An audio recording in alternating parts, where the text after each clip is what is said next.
Jagan direction లో ఆ party నాయకులు కుట్రపూరిత కార్యక్రమాలు చేపడుతూ శాంతి భద్రతలకు విఘాతం కలిగించే ప్రయత్నం చేస్తున్నారని రాష్ట్ర ఎక్సైజ్ శాఖ మంత్రి కొల్లు రవీంద్ర మండిపడ్డారు. కృష్ణా జిల్లా గుడివాడలో శనివారం నెలకొన్న ఉద్రిక్తతలపై ఆయనపై ఘాటుగా స్పందించారు. జడ్పీ చైర్పర్సన్ కారును వదిలేసినా ఆమె మళ్లీ వెనక్కి వచ్చి పోలీసుల్ని, టీడీపీ నాయకుల్ని దుర్భాషలాడారని, ఆమెపై వారు తిరగబడితే దాన్ని తెదేపా నాయకత్వానికి అంటగట్టాలని చూసి బుక్కయ్యారని పేర్కొన్నారు. ఈ ఘటనను సాకుగా చూపి రాష్ట్ర వ్యాప్తంగా బీసీలను రెచ్చగొట్టాలని చూస్తున్నారని దుయ్యబట్టారు.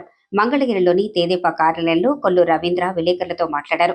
రాక్షస మూకలకు రాక్షస ఆలోచనలే వస్తాయని పేర్ని నాని మరోమారు నిరూపించారు. సభలు పెట్టి నెత్తుటి రాజకీయాలు చేయాలని చూస్తున్నారు. కుట్రలు చేసి రాష్ట్రాన్ని భ్రష్టు పట్టించాలని అనుకుంటున్నారని, గతంలో పేర్ని నాని గుడివాడ వెళితే స్థానికులు తరిమారు. ఇప్పుడు కొడతారనే భయం వేసి ఇంట్లోనే కూర్చొని అవసరం చేసినట్లు డ్రామాలాడారని విమర్శించారు. మీరు సభ పెట్టుకోండి, దానికి ఎవరు కాదనరు. గుడివాడలో నిన్న జరిగినటువంటి సంఘటన, ఇవాళ అక్కడ కూడా బీసీ అనే ముద్రని పెట్టి అరాచకం చేయాలని ప్రయత్నం చేస్తున్నారంటే మీరు సభ పెట్టుకోండి, దానికి మేము అభ్యంతరం లేదు.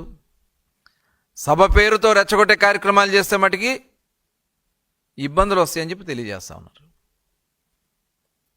మీరు అక్కడ కావాలని చెప్పి ఉద్దేశపూర్వకంగా ఆ జెడ్పీ చైర్పర్సన్ అక్కడ నిన్న వారు మాట్లాడినటువంటి మాటలకి తెలుగుదేశం పార్టీ వాళ్ళు అక్కడేదో నిరసన తెలియజేసుకుంటా ఉంటే వాళ్ళ మధ్యకు వచ్చి రెచ్చగొట్టే కార్యక్రమాలు చేయటం, వెళ్ళిపోమని చెప్పి బతిలాడినా కూడా వెళ్లకుండా మళ్ళీ వెనక్కి వచ్చి వాళ్ళ మీద పరుష పదజాలంతో భార్యాభర్తలు ఇద్దరు మాట్లాడితే